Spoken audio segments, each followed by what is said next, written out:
जिस जगह पे हम खड़े हुए हैं, इस जगह का नाम है जबले सौर गारे सौर।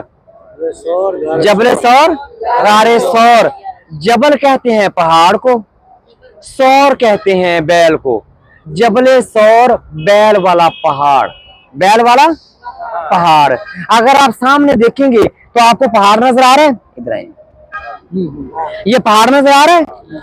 जमाने कदीम में, पुराने वक्तों में इस पहाड़ के इर्द गिर्द इन अरबी लोगों के गाय और बैल चरा करते थे, तो इस पहाड़ का नाम पड़ गया जबले सौर बैल वाला पहाड़। इस पहाड़ की वजह से इस बस्ती का नाम पड़ गया जबले सौर बैल वाली बस्ती या गाय वाली बस्ती। मेरे भाइयों, अब इस पहाड़ के ऊपर आप देखें, बिल्कुल चोटी के ऊपर आपको पत्थर के दो टुकड़े नजर आ रहे हैं, आ रहे हैं। बड़ा इस तरफ है, छोटा इस तरफ है।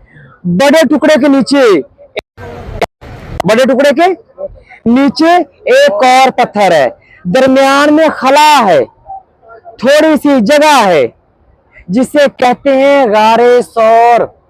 गारे सौर।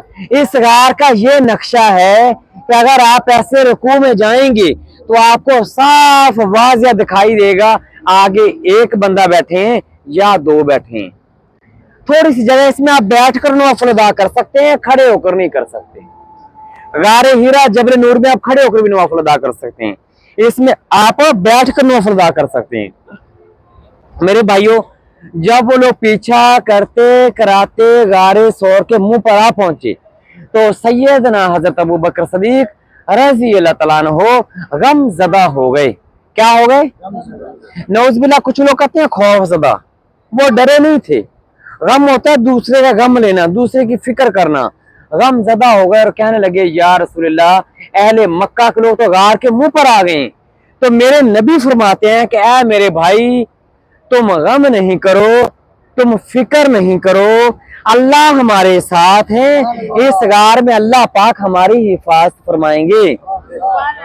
मेरे भाइयों, जब वो लोग गार के मुंह पर पहुंचे तो अल्लाह ने हमारे नबी की हिफाजत के लिए कोई लश्कर, कोई फौजी नहीं भेजी थी। यहाँ पर मशहूर दो वाक़े हुए। अल्लाह पाक ने मकड़ी को हुक्म दिया, करोड़िया मकड़ी सबने देखी है ना, करोड़िया। अल्लाह ने उसको हुक्म दिया कि गार के मुंह पर जाला बुन दो, गार के मुंह पर जाला बुन दो। मकड़ी ने जाला बुन दिया। कबूतरी को हुक्म दिया, ये जो कबूतर फिरे ना, इसी वजह से कबूतर ये ज्यादा है। कबूतरी को हुक्म दिया कि गार के मुंह पर तिंखे इकट्ठे करो, घोंसला बनाओ, अंडे दे दो और अपनी गलाजत बखेर दो। कबूतरी ने ऐसे ही किया। जब अहले मक्का के लोग गार के मुंह पर पहुंचे तो अबू जहल क्या कहता है, क्या लोगों, आप मुझे गलत ले आए हो, ये जाला मोहम्मद की पैदाइश से भी पहले का है। अगर मोहम्मद इस गार में दाखिल होते तो जाला टूट जाता, अंडे टूट जाते। तो वो लोग वापस चले जाते हैं। अब दूसरा वाकया, थोड़ी ही देर के बाद एक सांप नमूदार हुआ। कहाँ? इस गार में एक सांप नमूदार हुआ जो बहुत देर से इंतजार कर रहा था, क्योंकि उसने सुन रखा था कि एक वक्त आएगा अल्लाह के नबी इस गार में तशरीफ लाएंगे। वो दीदारे नबूवत के लिए रुका हुआ था, हमारे नबी के दीदार के लिए रुका हुआ था। रोज आता, देखता और चला जाता। अपनी रूटीन के मुताबिक जब उस दिन आया तो सुराख बंद थे, सुराख बंद थे। सांप को यकीन हो गया कि अल्लाह के नबी तशरीफ ला चुके हैं। सांप होता हवाता उस सुराख पर पहुंचा जहां पे इंसानी गोश्त मौजूद था। वो किसका गोश्त था? किसका था? हज़रत अबू बकर सिद्दीक़ रज़ी अल्लाह तआला अन्हु की एड़ी का, पांव की एड़ी का। सांप की फितरत होता है काटना, डंगना, डसना, से भी पहले का है। अगर मोहम्मद इस गार में दाखिल होते तो जाला टूट जाता, अंडे टूट जाते। तो वो लोग वापस चले जाते हैं। अब दूसरा वाकया, थोड़ी ही देर के बाद एक सांप नमूदार हुआ। कहाँ? इस गार में एक सांप नमूदार हुआ जो बहुत देर से इंतजार कर रहा था, क्योंकि उसने सुन रखा था कि एक वक्त आएगा अल्लाह के नबी इस गार में तशरीफ लाएंगे। वो दीदारे नबूवत के लिए रुका हुआ था, हमारे नबी के दीदार के लिए रुका हुआ था। रोज आता, देखता और चला जाता। अपनी रूटीन के मुताबिक जब उस दिन आया तो सुराख बंद थे, सुराख बंद थे। सांप को यकीन हो गया कि अल्लाह के नबी तशरीफ ला चुके हैं। सांप होता हवाता उस सुराख पर पहुंचा जहां पे इंसानी गोश्त मौजूद था। वो किसका गोश्त था? किसका था?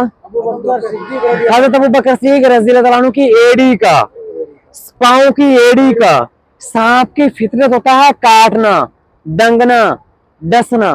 तो सांप ने 3 बार कहा हज़रत अबू बकर सिद्दीक़ रज़ियल्लाहु अन्हु से कि मैंने दीदार करना है, पांव को, एड़ी को साइड पे करें।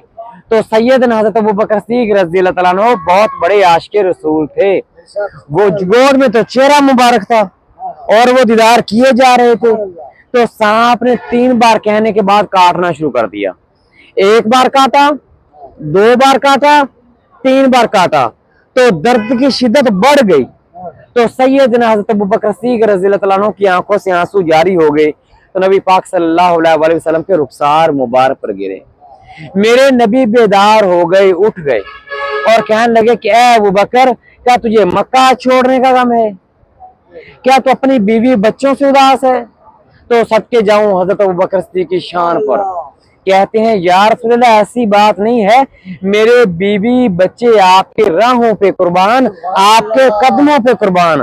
कोई जहरीली चीज है वो मुसलसल मुझे काटे जा रही है, दर्द की शिद्दत बढ़ गई है, इसलिए मेरी आंखों से आंसू निकले हैं। तो मेरे नबी फरमाता है क्या मेरे भाई पाँव साइड पे करें।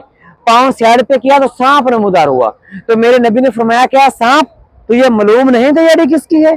तो सांप ने माफी मांग ली, सांप ने माफी मांग ली। कहा कि या रसूलल्लाह मुझे मालूम था, मैं तो एहतजाज कर रहा था, मैं तो एहतजाज कर रहा था आपके दीदार के लिए, दीदारे नबूवत के लिए।